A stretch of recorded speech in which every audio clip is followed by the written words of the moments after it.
Hello, great people. Are you there? Good morning, good afternoon, good evening, depending on where you are watching from. We are here to look at Asari's new affirmation about the identity of the Kalabari people. Kalabari people, yes. You know, before Asari used to talk about himself and this Ediabane thing, that his father is Ediabane, that they are Igbo from Abam. But this time around, Asari came so clear. This time around, he did not stop at just mentioning himself, saying he's an Igbo. But most of Kalabari, and that is the talk of the town. And we're wondering, why would Asari say this? Is it because he has lost out with Tinubu? Because as far as we know, Asari is somebody who has shown massive opposition to the Igbo people and Igbo things that has to do with Igbo. Of course, he had problems with IPOB, had grudges that needs to be settled. But my worries some of the time is when these grudges are directed at Igbo.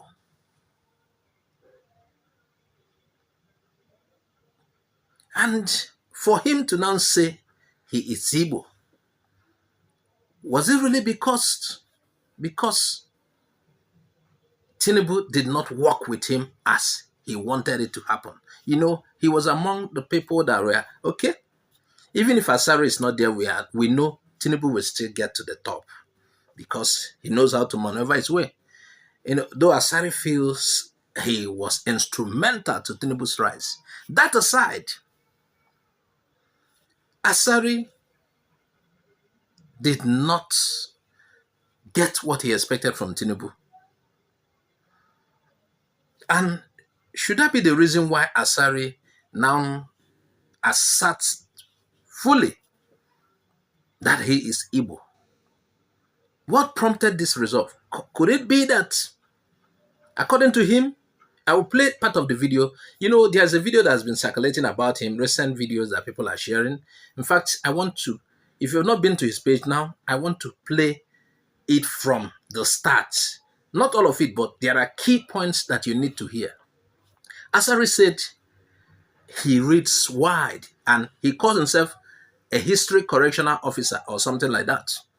He said he has come in contact. He's somebody that buys books. He has voluminous books on his area that nobody can contend with him on that he knows the history.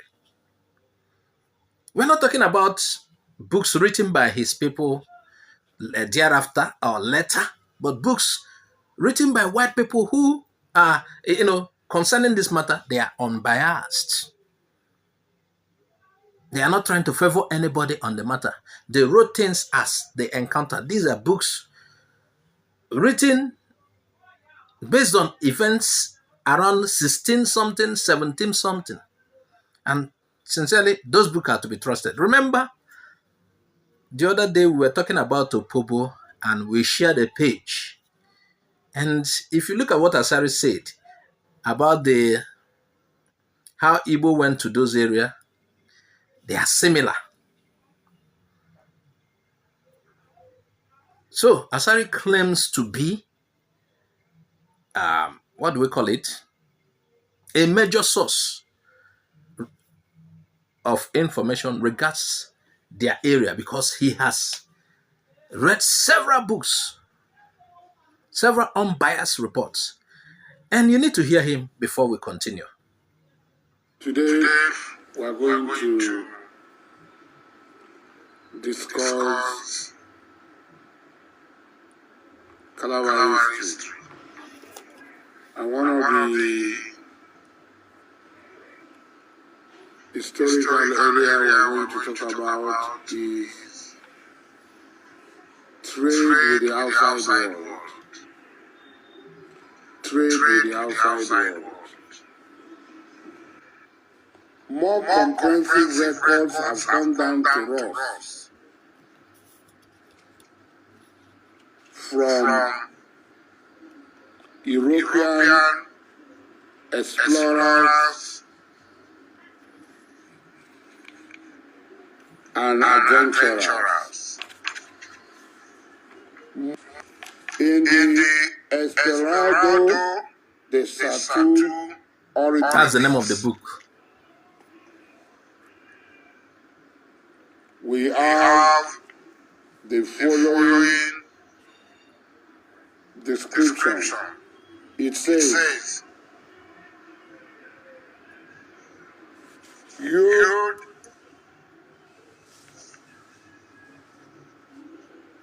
it gives a very accurate description of Yoderi, S3, that's New Kalabari, describe the two passages across the bay and how to use the east one to make a safe anchorage. It described a very large village of some 2,000 inhabitants engaged in making salt near the anchorage, and says that the people of this river are called Jaws. Ijo. They are warlike cannibals, really at peace. I'm not reading what is in my mind. I'm reading reports of Europeans who came in the... Please note, he said he was not reading from his mind.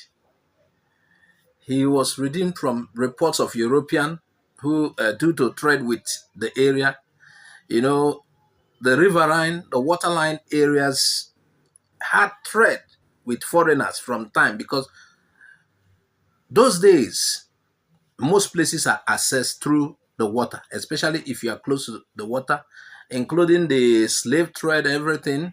You realize that people who are close to rivers that are navigable, such places experience trade and the rest of them, because canoes, ships goes to such places.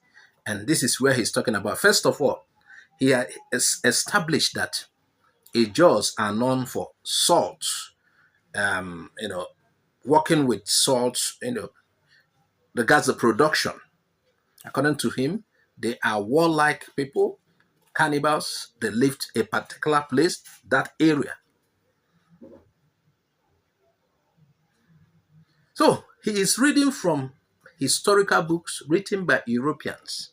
Now, like I told you earlier, these Europeans will be unbiased. This is books, they are not written now by our own authors or authors from those areas. They are written by Europeans. 16 something. This is when they are not yet aware that there will be a country like Nigeria. So perhaps somebody would have doctored the report. That is why what I'm trying to let you know. So he's reading a book right there.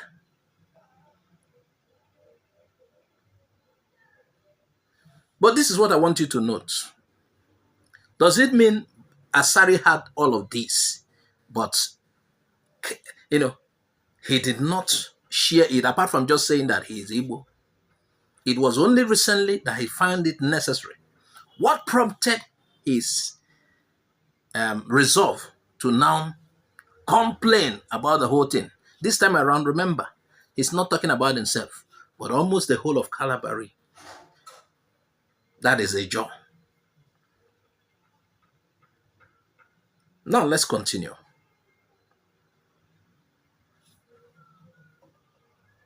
In the book, Esperado de Satu Origins. But like I said, I'm the correction officer of Kalabari. I'm going to correct people. When people lie, we are going to expose their lie. When people embellish, we are going to remove the whitewash paint. I'm going to remove the whitewash paint. I will remove it. And you see the ugliness and the beauty. If it is ugliness or it is beauty.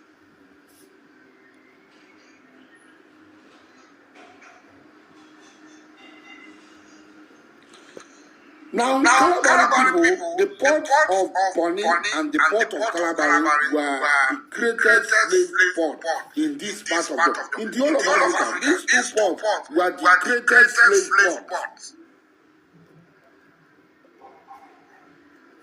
Because the greatest number of slaves from from the Congo down to Senegal, the greatest number of slaves left the port of Bonny and the port of New Calabar. And who was the pioneer person who started this slave trade? Were told that it is Black people. Eweraba started it, and King Asari of Grand Borno Koloba took from him. So they both traded, bringing slaves from Igbo land and selling, or from Igbo land and selling. There is no report of selling slaves of Apua people, other Igbo people, except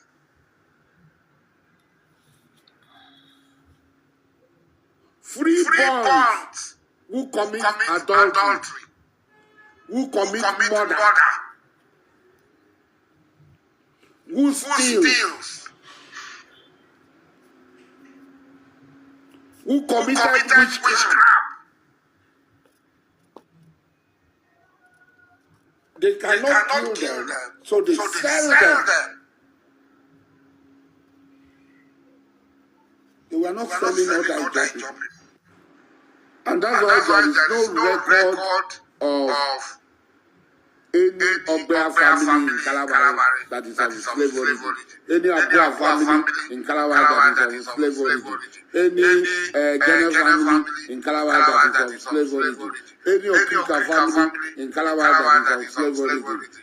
Any from village that is a family in Kalabari that is of slave origin. Or Kola or anywhere.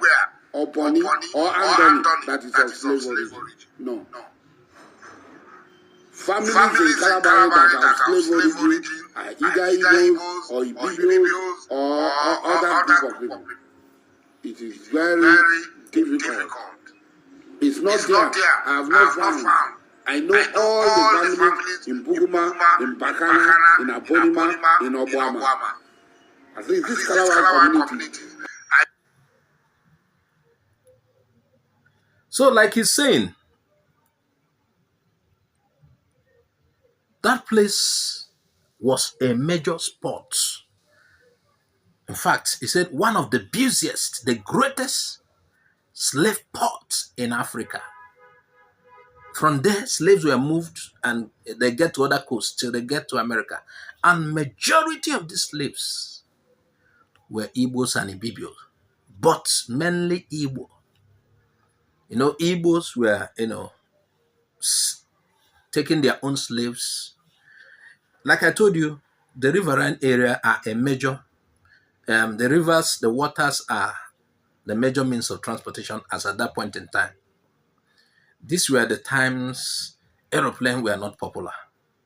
I don't know, as a 16 something, if any aeroplane has been built. So these were the major ports where slaves from different parts of the East are taken. From there, they are sold to mainly the European buyers. So according to him, that was the biggest port. And that is why you realize many Black Americans trace their ancestry to Igbo land. After DNA, it's always pointing towards Igbo land.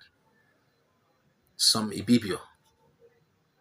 He said there were no Ijo slaves that were sold, except the ones that commit adultery, murder, the ones that steal, the ones that are into witchcraft. These are the ones that are being sold as slaves, but rarely they don't sell their people. Did you get that? They don't sell their people, but unless they do these things that I mentioned. Then some of these slaves too, many of these slaves did not were not moved out. They took over those areas. And that is why you hear that King Jaja of Opobo was a slave. Later he was freed. And how he became the first king of Opobo and the rest. So Igbos were, slaves from Igbo land, according to him.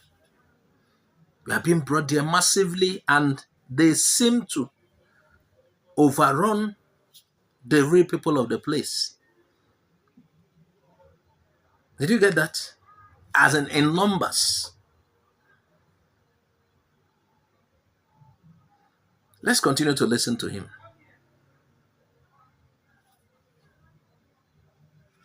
I know all the families, none of them. They migrated. Andoni people, they migrated to Kalabari. The people,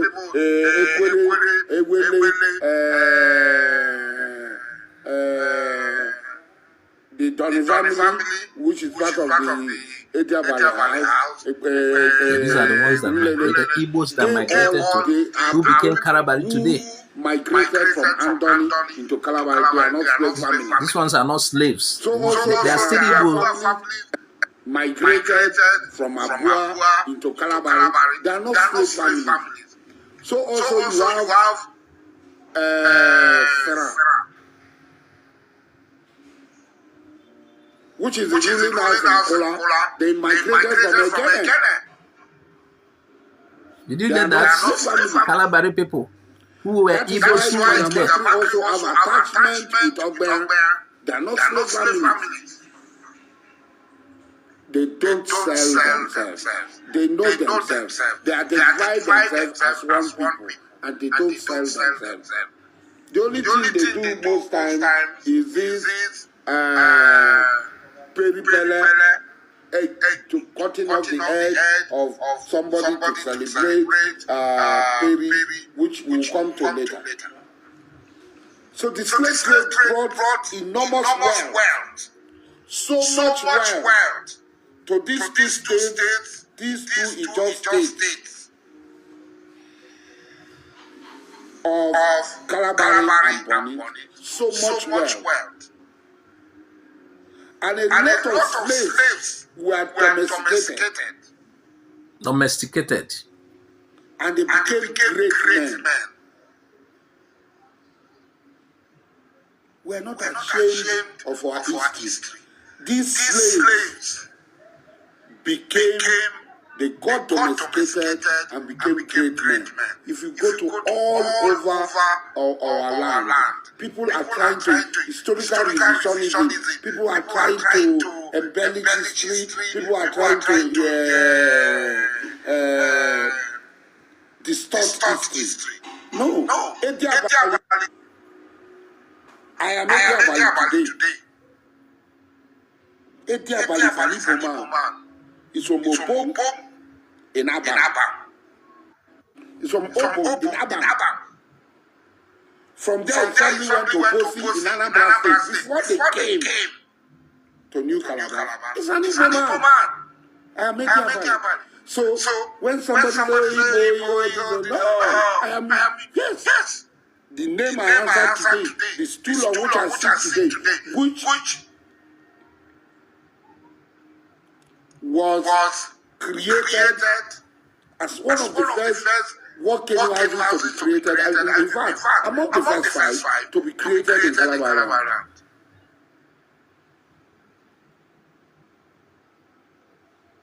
Ediabali became the richest man of his time. He's an Igbo man, 100%. And he never denied being an Igbo man. So I, his worthy defender, will not deny. I have my disagreement with Igbo, but I cannot. So also, he had his disagreement with Igbo, but he cannot deny that he's Igbo.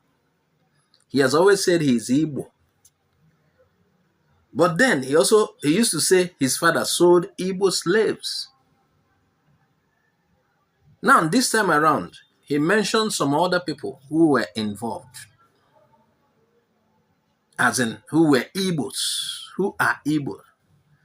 And if you look at the whole of Kalabari, that is the point I'm trying to make here. The whole of Kalabari seems to be Igbo, mixture of Igbo and Ijaw people. And as it is, you can't even know who is who. Now, the question I'm still asking, why is it until now that Asari decided to come out this, clear? This time around, he came out clear. Is it because of the fallout with Tinubu's government? I remember the way this guy insulted Igbos, the way he was, even during the election, the way he was fighting Peter Obi, you would think he had no link with Igbo people.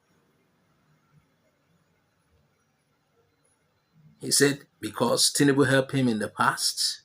I'm not trying to judge him, but I'm still looking at why this time. He said he has books that gave him knowledge. He has been reading, that he has the greatest collection of books. That he's now the historical correction officer. And he has all of these books. And I've not heard that Asari traveled out recently. So where is this particular book that he now read amongst his collections that now made him to come out plain this way? He has been saying he's Igbo, but he's in obscurity. This time around, he is plain. What prompted that?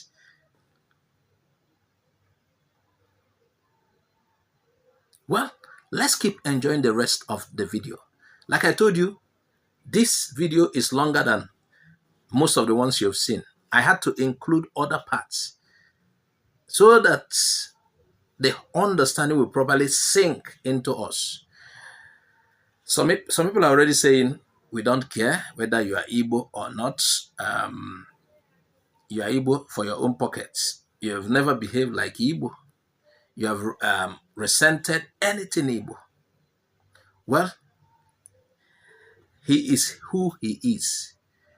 I will not oppose what he said about himself. But we are involved in the Unify Igbo project. I'm part of the group Unify Igbo project. We are involved in this. And recently we talked about a historical record. There's a page I shared the other day, a historical record of how certain people, Igbo people, moved towards Opobo and the rest.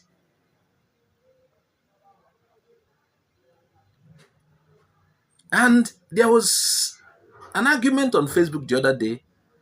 We were talking about Amanya Nabo, the king around all those areas. There's a particular king. And if you check, I think the middle name of the king was an Igbo name. And some were still arguing, he's not Igbo. You need to listen to this whole video so that you understand. Yes, I abbreviated this video, I shortened it, but I took most of the important parts. It's not like the 4 minutes one you've seen. Yes, not like that 4 minutes one. This one I had to take some key parts of what he said. Let's continue. Now, before we continue, he said some of them, listen carefully, some of them moved to that place. All those war canoe houses, some of them moved there. They are Igbos, they moved there. Then some were brought as slaves. Did you know that? And the ones that are brought as slaves are still Igbo people that are brought as slaves. But he was not among those brought as slaves. They came. And that place is still Ijaw. Kalabari is Ijaw, from what I know. But then, he mentioned most of the clans there. And that his family is among the top 5 that were there. And he said most of them are Igbo.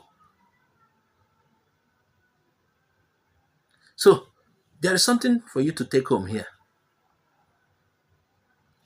That is to say, Kalabari is reeking with Igbo, people of Igbo ancestry. the whole of Kalabari, include the ones who went there as freeborns, the ones who were brought there as slaves. Some were taken by the Europeans, some remained there till today. But he said something that you get to listen at the end, that the case of Kalabari was different. The Igbo language did not take over. But in other places where things like this happened, they are speaking Igbo till today. Let's continue to enjoy the video.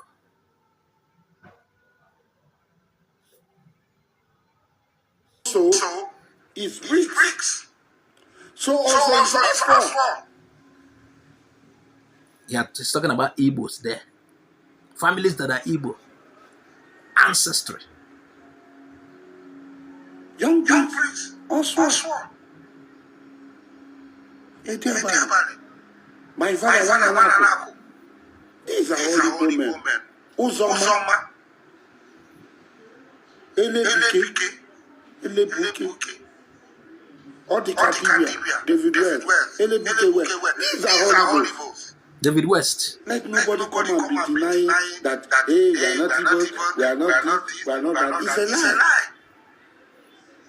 These people are Igbos.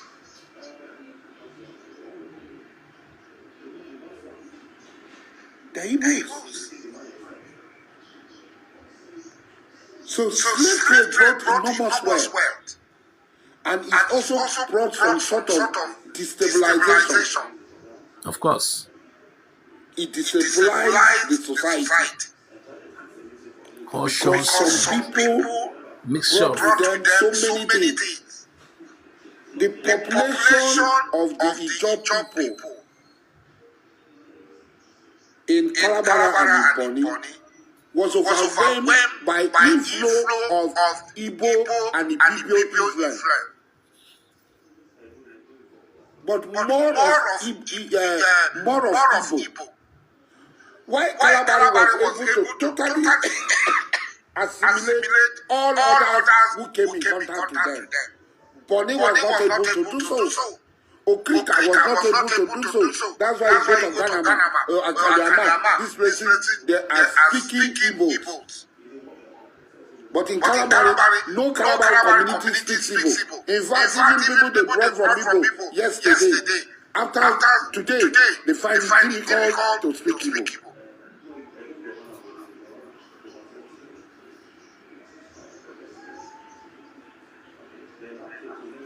So, like I said, I am a historical correction officer. We have to tell our children our history. So the truth must be told. And leave this falsehood. Tell us we should not be ashamed of who we are.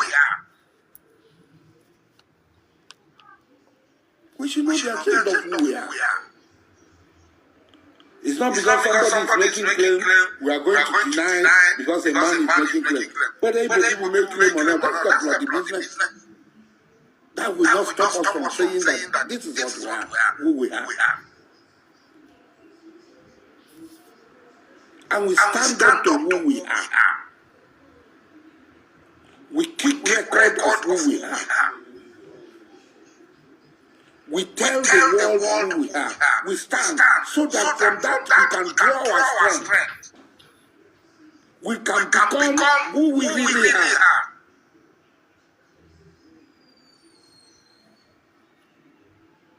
Today everybody is fabricating. Everybody is doing this. Why any fabrication? Kalabari was strong and powerful.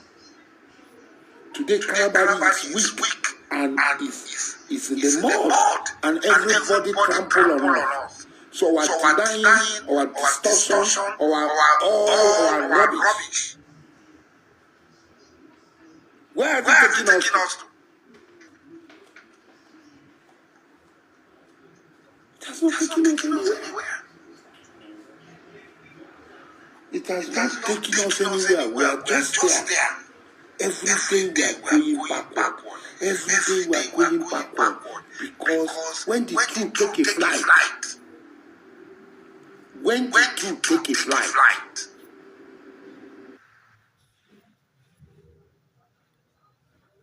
Please note, there is something we need to note here. And, Asari and some other people have begun to tell who they truly are. If you didn't do it now, your real identity might be lost permanently. You need to start to tell, you know, if you are not sure of who you are, explore. It is time to let the world know who you are and let your children know who you are, know where they are from. Let me tell you, Black Americans, a lot of them are not happy. Do you know why? They can be able to tell their grandparents, these are my grandparents, but they don't truly know who they are from Africa. It's very painful. The families they come from Africa. Now, this particular case here, that of the Ejos and some of them in Nigeria, a lot of them knows who they are. But for one reason or the other, for the sake of identifying with these people, not offending the other people, several lies have been told. And do you know the dangers? If you don't debunk the whole thing now, you could end up losing your identity. And that is what he's saying. Your children need to know who exactly they are. Yes, they are Ejos, Abi. But where is their identity truly Ijo? Where did they come from? That is what he's saying. They are from Abam. He even mentioned David West and the rest of them. Most of these communities he mentioned denies their Igbo-ness. Some of them do not speak Igbo again. But he's saying they need to know the truth and identify with it. The identity crisis must stop. Some of these places he mentions act like enemies when they see Igbos of other regions. They are hostile. Some are aware of who they are, but the hostility continues. Then some are not aware of who they are. The moment some become aware of who they are, the problem is being solved. I don't know why a judge will be having problem with Ndi Igbo. I don't know why. Especially of those areas when their forefathers are actually Igbos. Is it because of the Nigerian factor?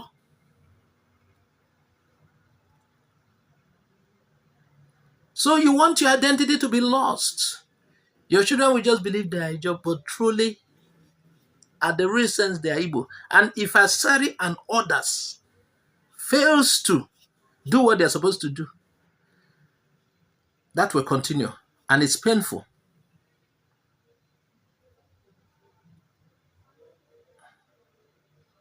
I don't think anybody should be afraid of their own identity.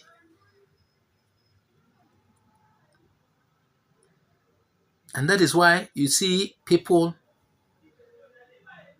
who were raised by single parents, mainly women in this case, their mother raised them. They will start, I want to know my father. I want to know where I come from. Even if my father is dead, tell me where he hails from. Even if my father is a madman or whatsoever, I want to know him. It matters so much.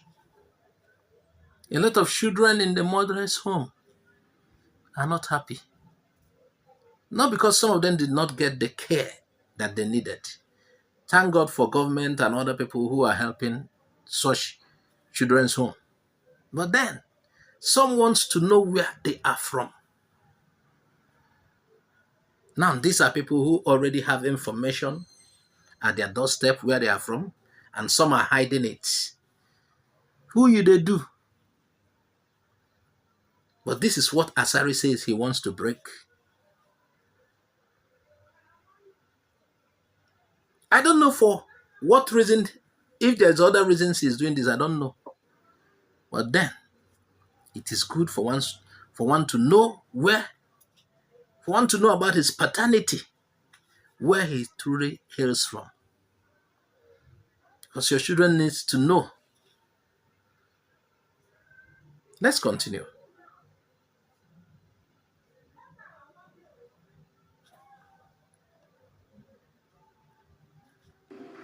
What will we be left with?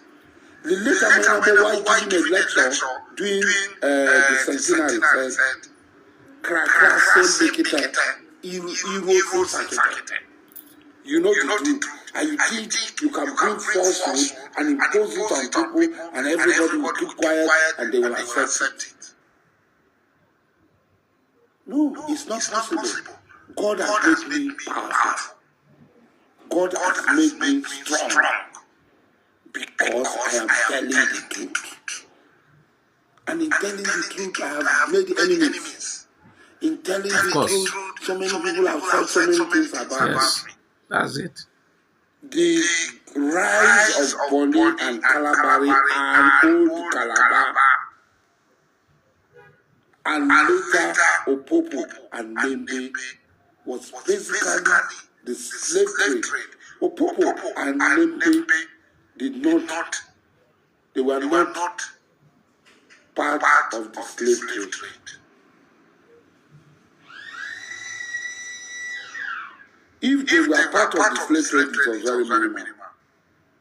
It was a palm oil trade and other trade like Membe and Opopo. At the time, Opopo left Bonny to create, went to Andani territory to become Opopo. King Jaja became one of the most powerful kings of his time. He's an Igbo slave, a free Igbo slave, who became a chief and led the Opuas after his fight with Jumbo in Bonny. I'm not talking about Bonny's history.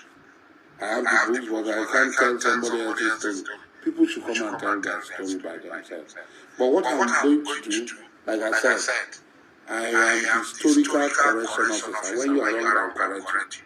Bring your facts. Don't come and make unnecessary argument, insulting people. I'm not going to insult you.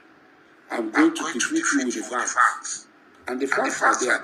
People say our history is not in books. It's a lie. Our history are in books. There are books. There are so many books. They are there.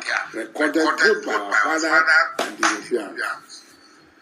I prefer to look more to the European books. The reason is this. I have read the ones that our people have written, and I see the historical parasitism, historical embellishment, historical distortions, and so on, concoction and all sorts of things. I've seen that. So I filter. No, I filter the European books.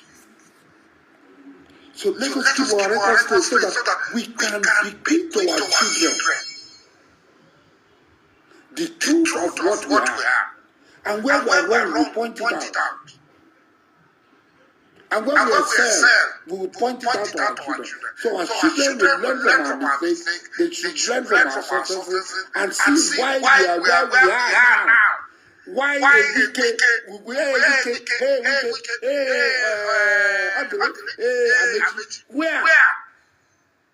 Because you have left what we are. Man made ourselves. We no longer know ourselves.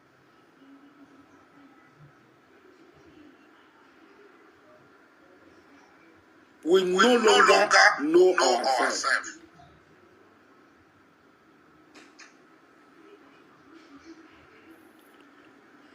So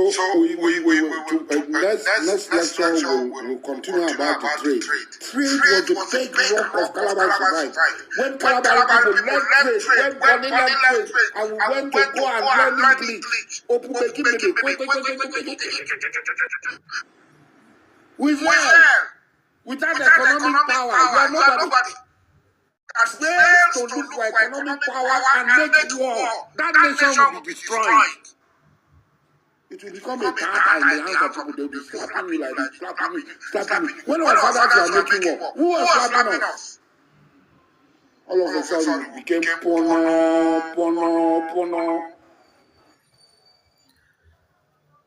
Anyway, that was it. Oh, you really have to identify truly with who you are. If you don't know who you are, make researches. Regards migration, how you went there. These areas are riverine areas, and they know that they did trade because of the rivers, the navigable waters. Certain people came there to trade with them, the Europeans, and the Europeans have records of the trade with these particular people. According to him, there are a lot of distortions. When our people, that is, their people, tell these stories, there are so many inconsistencies. And some of the times, certain things will be infused. Some of them want to favor their background and the rest of them. So that is why he trusts in foreign books written those times, not this time around that we have become Nigeria. More lies could be told. So this is why I'm sharing this. I don't know what, like I told you, Asari already had all of these books. But why did he choose this time to come clear? And he said he will be doing this. And he sees himself as a historical correction officer. What do you think? Add your comment on the comment section. Please subscribe to our YouTube channel. Follow us on Facebook, Twitter, and Instagram. Bye-bye for now. Share widely, please.